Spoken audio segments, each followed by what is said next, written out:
Welcome to etc. चलिए आज हम जानते हैं न्यूट्रल रेसिस्टेंट ग्राउंडिंग क्या होता है। पावर सिस्टम में पावर स्टेबिलिटी एक मेन कंसर्न होता है। अगर कोई फॉल्ट का अकरेंस होता है तो ungrounded power system single phase fault को हैंडल कर लेती है, क्योंकि यहाँ fault current capacitive charging current से न्यूट्रलाइज हो जाता है और न्यूट्रल एक न्यू स्टेबिलिटी पॉइंट खोज लेता है, जिसे हम फ्लोटिंग न्यूट्रल भी कहते हैं, जो सिंगल फेज फॉल्ट को तो अच्छे से स्टेबल कर लेता है, पर in case of the double fault condition voltage transient काफी ज्यादा प्रोड्यूस करता है, जिसके कारण आर्क फ्लैशिंग का संभावना ज्यादा बढ़ जाता है। इसलिए हम सेफ्टी पॉइंट ऑफ व्यू से इसे कम यूज करते हैं।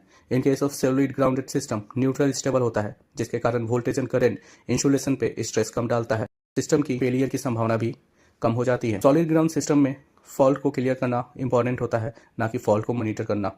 पर जहां फॉल्ट क्लियर करने के साथ साथ फॉल्ट को मॉनिटर करना इंपॉर्टेंट हो जाता है, वहां हम रेसिस्टेंस ग्राउंडिंग का यूज करते हैं, जिसमें हाई वैल्यू ऑफ रेसिस्टेंस लगा होता है, जो फॉल्ट करंट को उस लेवल पर लेकर जाता है जहां उसकी मेजरमेंट एंड मॉनिटरिंग की जा सके।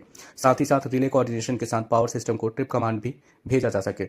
सेफ अमाउंट ऑफ करंट होने के कारण एक और फायदा यह होता है कि फॉल्ट ट्रेसेबल हो जाता है और उसकी एग्जैक्ट लोकेशन भी पता की जा सकती है।